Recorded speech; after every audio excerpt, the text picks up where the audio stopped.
I mean, hell, you have 1 in every 35 women in America on OnlyFans. 1 in every 35 women. America's not a real place. 1 in 35 women are OnlyFans. You guys need to come to Dubai. I'll probably go next year, but like, this is what I'm trying to tell you, man. These people around here are fucking degenerates. OnlyFans needs to get shut down. If I ever get in the position of power, the first thing I'm going to do is, like, if I ever get to be president or something like that, first thing I'm going to do is shut down OnlyFans. I'm going to fucking say it's a clear and present danger, and I'm going to fucking make points that these fucking women are nothing more than fucking drug dealers. They're straight up drug dealers, and their fucking drug is lust and sex, and they're fucking selling this shit to simps. The problem with society is those 40% of men who don't have babies, they need wives.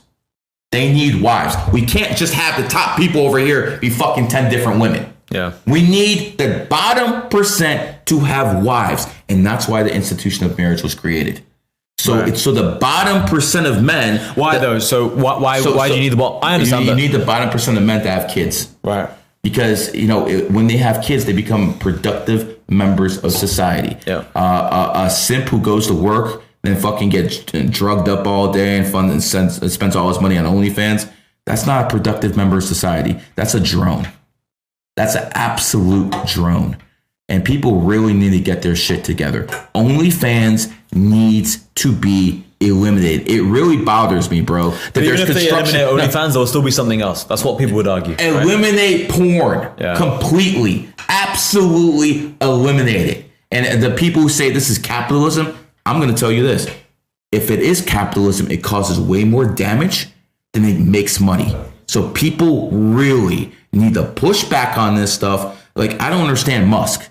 Why is my kid using fucking Twitter or X, whatever the fuck you want to call it, and there's porn on there? Why was I being suspended as a conservative because I supported Trump, because I backed Trump, because I said the was bad? And that was worth being suspended over and over. But if you're fucking shooting porn, shit, you might get boosted. Yeah. It's disgusting. All these OnlyFans girls comment under my tweets. It's just to block them. I block them, bro. That's one of the biggest things. They try to spam tweets and all. I block them right away. And the fact that Musk said that he's gonna remove the block button, bro. I don't want these OnlyFans hoes on my fucking page. Why can't I fucking block them? An agenda. There's an agenda. It's always an agenda. What do you think of Musk? I don't have too strong thoughts on Musk. I kind of just want to repeat back on the points we were just mentioning about the whole fucking 1 in 33. And that's crazy to me. 5% of trans. Like, for me, that's crazy. But this is what we were saying before, right? You know how, like, because this is what I don't like. I don't like when people say things like, it's not that big of a deal. For me, the whole people being inside their own house, inside their own bedroom. Or whatever. Whatever. And you can't control that. Like I said, I'll still never be friends with them, but that's fine. They probably won't want to be friends with me either. That's fine. But it's not just a big loss, bro. Huh? Not a big loss. Exactly. But what is not fine is when people go on TV and they start promoting it and they go on social media saying it's not the end of the world for a kid to chop his dick off. It's like, bro, when I was a kid, I was stupid. I wasn't thinking that, but I'm saying if you normalize everything in society, like, I can see why the numbers will start climbing up, right? If they just keep normalizing. If you have some 8-year-old depressed kid who's getting bullied in school, he might think maybe I was just supposed to be a woman. So it's fucked. But yeah, 1 in 20s, that's not even funny, 1 in 20. That's actually super worrying. But this is the point. People like us who actually think this, we're very few people actually talking about this online. No, people are scared to talk about this because, again, don't lose the job. They're getting that YouTube money. Yeah. And if you get the YouTube money, you best shut the fuck up or YouTube's going to take that shit back and you're going to be broke. And because unlike me, they don't know how to make money outside of that shit. Yeah. They just know how to post stupid content, make fucking pranks and shit like that. Oh, you got beef? You know, give them beef and stuff like that. They just got stupid pranks. The fact of the matter is they can't accomplish anything because they got no talent. And I'm talking to 95% of you influencers. You're a fucking joke. I can't wait to fucking replace you guys. And I guess, you know what the best part is? We're going to replace them with the people we like. You got your boy over here. I got my boys over here. That's the thing, guys. It's one thing to be a kingmaker. It's one thing to make millions. You know what's even better? To fucking make other people fucking millionaires. That's how you become a billionaire. Yeah. When you make other people millionaires, then you become a billionaire. The billionaires I know have fucking made many millionaires, including me. You know, one of the, I don't take advice from too many people, but when I talk to certain people that they know how to finesse the system with no money down, and fucking they get 10% fucking interest every year, and they don't even put they take money from one bank and they fucking get charged 2%, and then they put in another bank where they fucking get 10%. Like the way they play these games is they make money out of thin fucking air. That's how you guys gotta be financially literate. You guys got to know what the hell you're doing. And some people are slaving away their whole lives for a little bit of money, and they can't say what they want. Otherwise, and they take a so they can fucking keep their slave job. That's what we were saying before. We were saying like a lot of people were saying, "Oh, to travel, I need to travel, I need to have a." You did it without it, right? You can get fake, but that's the advantage of having a network. That's why I wanted a network as well, because whenever I need something sorted, I remember when we moved house, we moved house into on the Palm in Dubai, right? I didn't sort any of that paperwork out. Craig sorted it out. Like, you got to know your strengths and weaknesses, right? Yes, that's why you need a network. Back to the point about renting and all this stuff and paperwork. For me, that's the worst thing in the world. I just like talking. But you're the star. You're the star. You just have to make content. Well, now, yeah. But I mean, in general, I've always just been the more... But your role changed. Once you have more money in that bank account, all of a sudden you have to be up here, and you have to have other people below you doing things. Right. That's just the way it works, man. Yeah. Your time is too valuable to do doing the grunt work. With social media, what's crazy is that it's infinitely scalable. That's what's so cool about it now. That this podcast could reach so many different people. Yeah, right? Believe me, you're going to get millions of views on IG, on TikTok, and all that stuff, man. How's your TikTok presence? I got a few of the New Money Boys actually chopping up clips. It was going well, but I kept getting my videos banned. All the videos that go super viral on Twitter, every video I do on Twitter goes viral.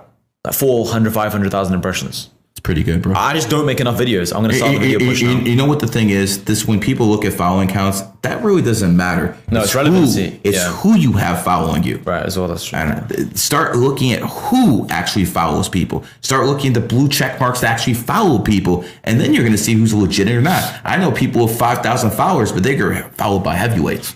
Straight up heavyweights. I think with social media, it's all about relevancy. It's kind of like business. It's not really, if you're sat on a few million, that doesn't mean much. But if you're making a lot every month and your cash flow is going up and up, that's what's important. Cash flow. It's the same thing with social media. It's not the number of followers you have, it's about how many you're gaining. If right now we both start growing on social media, our following would mean nothing. It means we're washed. It means we're dead. Agreed. So it's all about the trajectory of which you're going. So all of you guys right now are thinking about posting content on social media. What you need to understand is if you just start gaining some traction, you start gaining followers, that's huge. Because it means people like your message and you're gaining relevancy. If you started a Twitter account right now, that's where I'm most active. That's why I keep talking Twitter. I know you're on multiple platforms, but if you start a Twitter account... Only reason I started multiple platforms is because they keep suspending me on Twitter. Right. So that's the only reason. I had no fucking choice. In all honesty, my account should be a fucking 500,000 on Twitter because I get spent it 18 times. And they took like fucking 200,000 followers away from me. You know what it shows as well? It shows that you don't own your audience, right? I know if you have an email list, to a degree, you own your audience more. But if you look at Fresh and Fit the other day, they got demonetized. And it was a big deal. But it's like if they were monetizing their audience the whole time, because what you need to understand about social media is people who watched you 1 year ago, they might not necessarily watch you 1 year later. And that's completely true. So you have to take their money now. You have to give them the product now. That's how you need to think. Right? In door-to-door sales, I always tell my sales team is buy or die. Right? So like you keep knocking on that door. I say adapt or die.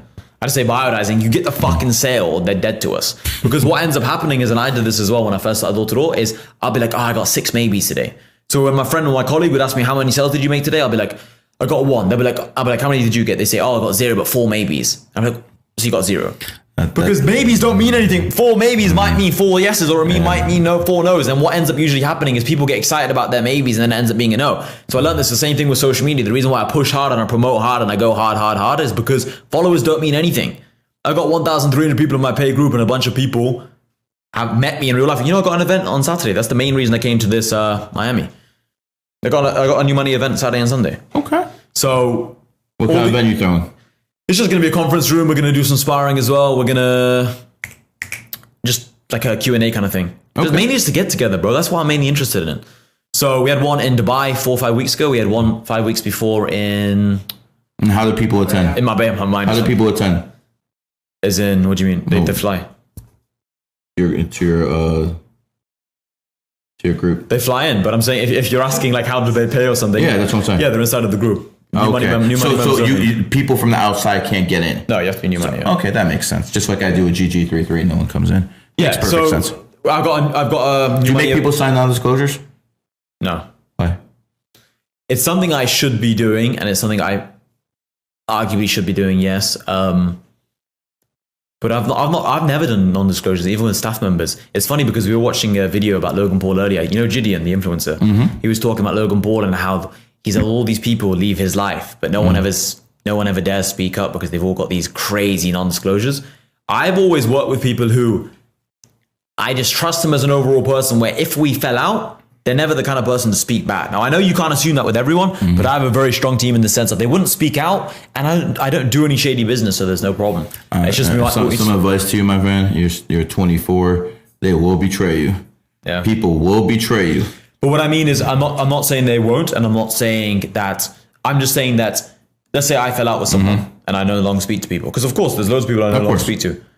I've never aired out any of their business. They've never aired out any of mine. I got you. But I guess it's a numbers game as well, right? That's what you're exactly saying. What it is. So it just takes 1 out of 100, and then pretty much. Right. Pretty much. I understand that. So that's something I should be looking into. Yes, and maybe in the future we will be getting that done as well. But yeah, just back to the whole social media point, man. I think a lot of people. I want to bring up one more point. No problem. It's basically social media behind the scenes. Okay. Fresh and Fit, we're talking shit about Logan Paul. That episode got a lot of views. Yeah. About 24 hours later, they were demonetized. Coincidence? Of course, it's a coincidence. Logan Paul has some people who are very fond of him at YouTube because he's one of their biggest, podcasts out there. He has pull where he can call people up and get people shut down. It is very, very important for people not to just build connections with the influencers, but build connections with the people who are running these platforms. If you actually have connections, you can delete people very easily. Brother, it doesn't take much to delete someone from IG. Yeah. It doesn't take much. I could fucking delete almost anyone I want from IG. Twitter is a different story. Twitter is very, very difficult. I have a few friends who say this to me, and my answer back to all these points is, okay, let's say right now, could you just delete Kylie Jenner off Instagram, or does it just work? No, not that's too big. That's too big. Right. So it depends on the size of the account. But if there's someone with 100K who's not checkmarked, yeah, you can get rid of them. Yeah, because they're nobody. Pretty much. Yeah. But see, that's dangerous. Because if your whole business is built on those followers, if your whole business on that, and you say fucking, if you start cussing out the wrong guy, all of a sudden your whole business is gone. Yeah. People have to be very careful who they talk to in certain ways. And, one thing I like to do is I like to make examples of people. That's what you do. You make examples of people so you don't have to do it again. Yeah. There's this one guy who was talking mad shit. I basically said, your IG is gone. He woke up in 2 days. His IG is gone. I did a spaces with him. I got him to apologize. He got his IG back. But the fact of the matter is, I put that on Twitter. Thousands and thousands of people know they fuck with you now. Your IG's gone. Wait till I get the power to fucking delete people on Twitter. You motherfuckers are gone. Just absolutely gone. And here's what I'm talking about. I'm not talking about just deleting someone because you don't like them. That's not cool. Delete people who betrayed you. Delete people who fucking stole money from you. Delete people who copy and paste from you. Right. People who are actually doing things that are actually, reprehensible. And if you're a fucking pedophile or a Democratic fucking voter, that's pretty much the same thing to me. That point about social media is so true, though, because you're basically just building a business on sand. It doesn't exist. And that's also why, because it goes back to that whole patience point. People just expect good things to happen.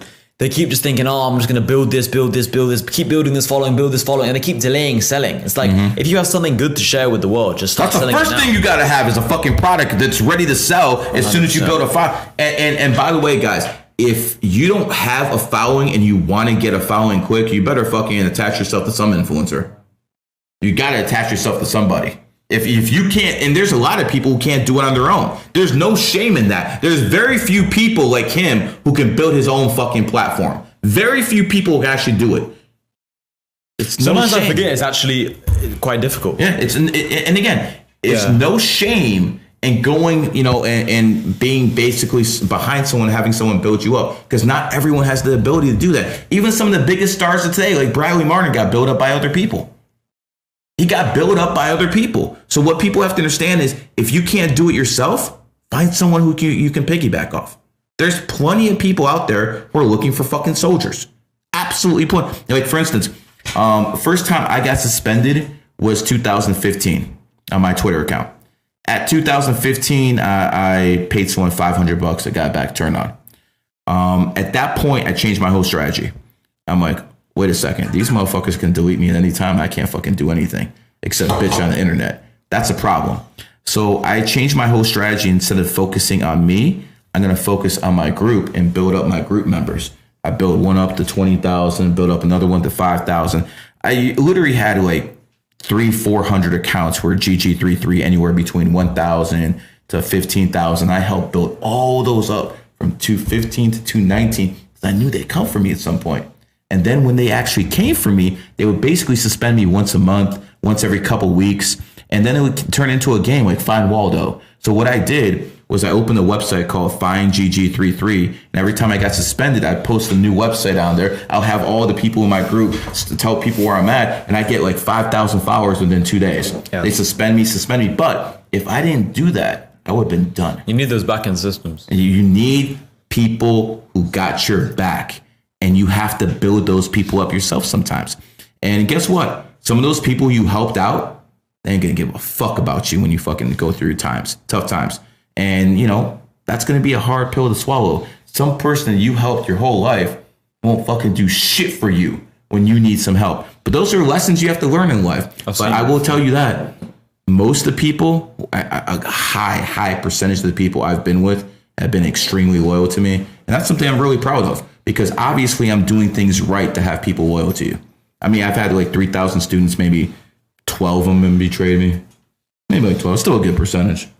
I think as well, betrayal comes oftentimes when if someone thinks they can get to your level, then they realize maybe they can't get to your level. Then that envy comes in and then they're thinking, oh, fuck this guy. Mm-hmm. You know? A lot of people will look at me and like, yo, I can do what Gary does, this numerology stuff. I got this. They read a couple books. Oh, I got this down. I can be the next Gary. Motherfucker, did you put in 20 years? Did you go on radio stations for decades? Did you go on Yahoo Sports? Did you go on Michael Savage? Did you go on all the top talk shows? You have to put in work. You really have to put in. And if you're the younger generation, you might not have to put in as much work if you're talented.